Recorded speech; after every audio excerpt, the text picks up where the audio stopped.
We started doing turkeys 20 years ago in 1995, and the main reason we got into them was we wanted a product that we could sell directly to the public. We're mainly cereal growers, so 70% of our land is under cereals, and the fact that we could feed our own grain and put added value onto that grain by selling it in the form of turkey meat was a big plus. In the middle of winter it suits us grand to be processing turkeys and selling them. When everyone else, tillage farmers, which I mainly am, are doing very little this time of the year. They're going around fixing machinery and welding and angle grinding and all that sort of work. It's our busiest time of the year. It's a very sociable time on a farm, which can be a dreary enough place in the middle of winter.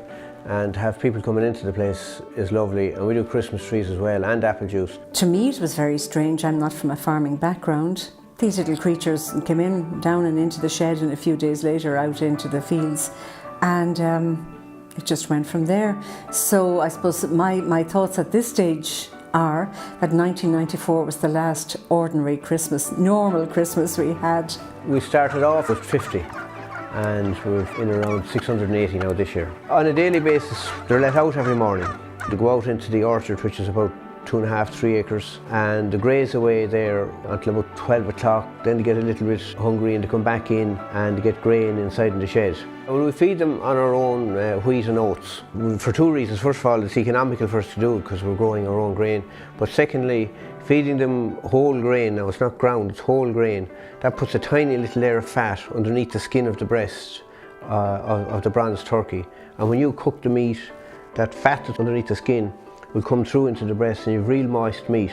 I would see my role here, yes, as the best supporting role. From the beginning of December, I would say the phone goes non-stop. So I'm here in the kitchen, I'm answering the phone. People are coming in for Christmas trees for a couple of weeks. When the men arrive to help us with the killing and plucking, they come in for 11s, so I have that ready. And then we usually give them dinner at lunchtime. We are a dinner at lunchtime type of operation here. And then if they're staying on late in the evening, I'll bring them down tea in the shed before they go. Well, what we do is they're taken out the evening before, around 4 o'clock, whatever we're going to kill the next day, which is normally about 130. And they're put into a shed to just rest there for the night, and they empty out. You have to have a turkey completely empty when you kill it. They're stunned then before they're killed, and they're plucked on, we have what we call a dry plucking machine. There's no water used in it, it's basically mechanical hands, and it takes off about 70% of the feathers. And I've 5 or 6 guys working with me, and they take them and finish off the rest of them. Then we hang them, we just let them cool down for the day or even late into the night. Then we put them into a cold room and they're kept there for about a week to 10 days uncleaned. And the idea of hanging them for that length is to let the flavour into the meat and let the meat tenderise. So around the 21st, 22nd of December, we clean the turkeys out, and then they're collected on the 23rd and 24th. When I'm finished with the feeding of people on the 23rd, I go to Dublin with our turkeys for Dublin customers, and we're at a central point. They come and collect them from me on the 23rd. Then I would put in a few hours here on that evening because it's very, very, very busy, and then all day on the 24th. The customer base we have is something that has built up over time. People who started here 20 years ago buying turkeys from us still continue to do that. Now the kids that they brought at that time, they're going to buy the turkey now, so different generations coming for Christmas trees and turkeys. It's lovely to have that continuation with the family tradition of coming here for a turkey. One man drives all the way from Barna in Galway because he has to have the taste of the turkey he had when he was young. And the only way he can get that is from a bronze turkey. You don't see Christmas the way other people do, you don't see the lights. It's just totally different. It's just work, work, work, but it's enjoyable work, you know, especially meeting so many people. I think 700 is a nice number because we can give personal attention to the people who come to collect them, to order them.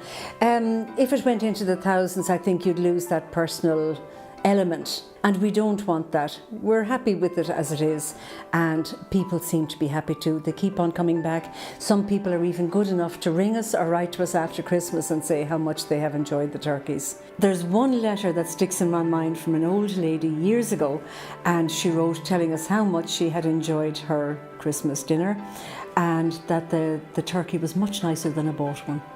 It's a huge build up to Christmas, and then it totally stops once Christmas Eve comes.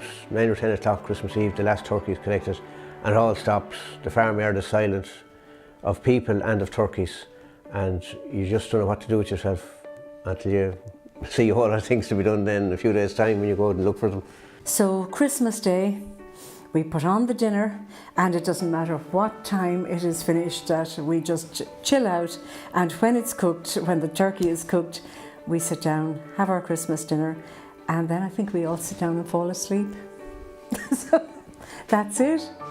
Like our farm here is, as I say, is mainly a cereal farm, and we try to make the best out of the bit of ground we have. We keep organic matter back into the soil, farmer manure and spent mushroom compost and whatever we can get our hands on to grow good crops, and we use those crops then to feed to the turkeys, to put added value onto the turkey and to our time as well, because the winter time wouldn't be a busy time for me if I didn't have turkeys. At the winter time it's a very sociable thing. It's lovely to have people coming into the farmyard, and while we're trying to make money out of it, we still like to think we're providing an affordable turkey for people who can appreciate the very best.